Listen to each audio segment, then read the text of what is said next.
তো নমস্কার, মিঠু রান্নাবান্নায় সবাইকে স্বাগত। আজকে বানাবো সবচেয়ে সহজ কেক, যে কেউ খুব সহজে কেকটা বানাতে পারবে। যেমন কেকটা হবে সফট, তেমনি খেতেও দারুণ লাগবে। এই নরম তুলতুলে কেকটা বানিয়ে বাচ্চাদের টিফিনেও আপনারা দিতে পারেন। তো চলুন দেখে নেওয়া যাক। তো কেক তৈরি করার জন্য এখানে নিয়েছি দেখুন ছোটো সাইজের 4টে স্টিলের বাটি।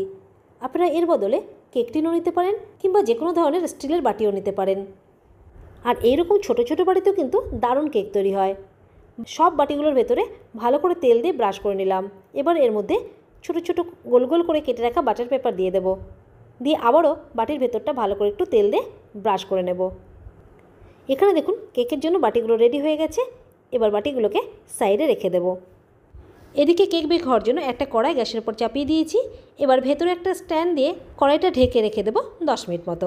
আর এই 10 মিনিটে কেকের ব্যাটারটা রেডি করে নেব। ব্যাটার তৈরির জন্য এখানে একটা মিক্সিং বোলের মধ্যে প্রথমে নিয়ে নেব চিনির গুঁড়ো। এখানে একটা ছোট বাটির মাপে নিচ্ছি। এখানে 1 বাটি চিনির গুঁড়ো নিয়েছি। আপনারা এখানে মেজারিং কাপ, যে কোনো ধরনের বাটি কিংবা চায়ের কাপ মেপেও নিতে পারেন। সেম বাটির হাফ বাটি মতো এখানটায় দিয়ে দেব রিফাইন্ড অয়েল। এবার এই দুটোকে ভালো করে মিক্স করে নেব, যেন একে অপরের সাথে ভালোভাবে মিশে যায়। আর এটা ভালো করে মেশানো হয়ে গেলে এরপরে এর মধ্যে শুকনো উপকরণগুলো দিয়ে দেব। এখানে আমি 2-3 মিনিট ধরে ভালো করে এটাকে একটা হ্যান্ড উইক্স দিয়ে মিক্স করে নিয়েছি। আর দেখুন দুটোই কিন্তু ভালোভাবে মিক্স হয়ে গেছে। এবার এর মধ্যে যাবে কিছু শুকনো উপকরণ। আর এই শুকনো উপকরণগুলোকে অবশ্যই একটু চেলে দিতে হবে। তো শুকনো উপকরণের মধ্যে প্রথমে এখানটায় দিয়ে দেব ময়দা। তো যে বাটি মেপে চিনির গুঁড়ো নিয়েছিলাম সেই বাটির মাপে 1.5 বাটি এখানটায় নিয়ে নিলাম ময়দা। এর সাথে দেব এখানটায় কাস্টার্ড পাউডার নিয়েছি দেখুন সেম বাটির হাফ বাটি। আমি এখানে ভ্যানিলা ফ্লেভারের ইউজ করছি, আপনারা যে কোনো ফ্লেভার নিতে পারেন। এর সাথে দিয়ে দিলাম 1 চামচ বেকিং পাউডার আর 1/4 টিস্পুন মতো দিয়ে দিলাম বেকিং সোডা। এবার এগুলোকে ভালো করে চেলে নেব, তাহলে এর মধ্যে দানা দানা থাকলে সেগুলো বেরিয়ে যাবে আর কেকের জন্য ব্যাটারটাও স্মুথ হবে। এবার এর মধ্যে দুধ দিয়ে ব্যাটারটা রেডি করে নেব। এখানে দুধ নিয়েছি 1 বাটি। এবার এর মধ্যে অল্প অল্প করে দুধ দিয়ে মিক্স করে যাব। আর দুধ এখানে অবশ্যই রুম টেম্পারেচারের হতে হবে, গরমও হবে না আবার ঠান্ডাও হবে না। তো এখানে দেখুন 1 বাটি দুধের পুরো দুধটা কিন্তু এর মধ্যে দিয়ে দিয়েছি। এবার এটাকে মিক্স করে নিচ্ছি। আর দেখতেই পাচ্ছেন ব্যাটারটা কিন্তু এখনও অনেকটাই গাঢ় আছে। তো এর মধ্যে আরও একটু দুধ দিয়ে এটাকে একটু পাতলা করতে হবে। তো আমি আরও 2 চামচ মতো দুধের মধ্যে দিয়ে দিলাম।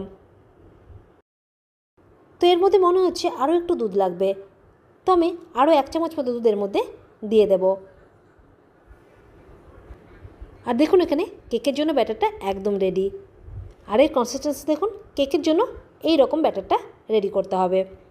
আর এখানে কেকের ব্যাটারটা তৈরি করতে আমার এখানে 1 বাটি আর 3 চামচ মতো দুধ লেগেছে। এবার নিয়েছি এখানটায় কিছু লাল রঙের টুটি ফুটি। এবার এর মধ্যে একটু শুকনো ময়দা মাখিয়ে নিলাম। এবার টুটি ফুটিগুলো এর মধ্যে দিয়ে দেব, তাহলে কেকটা খেতে কিন্তু মজার লাগবে। আর টুটি ফুটি না থাকলেও কিন্তু প্লেনভাবেও এই কেকটা তৈরি করতে পারেন। আর এখানে সব কিছুকে দেখুন ভালো করে মিক্স করে নিয়েছি। আর কেকের জন্য ব্যাটারটা একদম রেডি। এবার বাটিগুলোকে ভর্তি করতে হবে।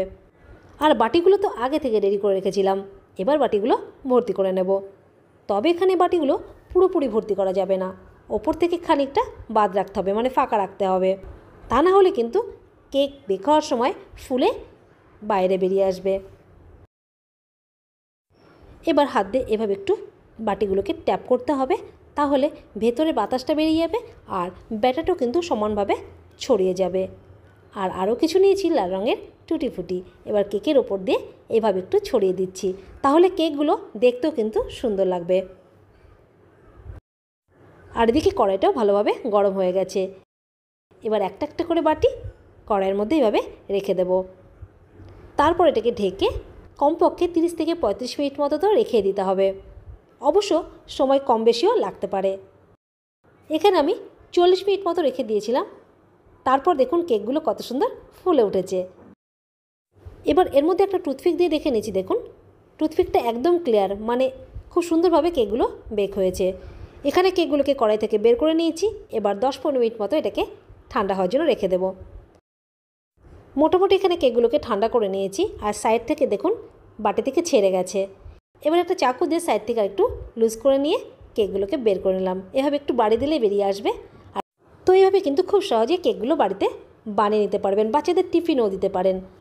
আর দেখুন নিচ থেকেও কত সুন্দর হয়েছে আর কতটা সফট, আশা করি দেখে বুঝতে পারছেন, একদম নরম তুলতুলে।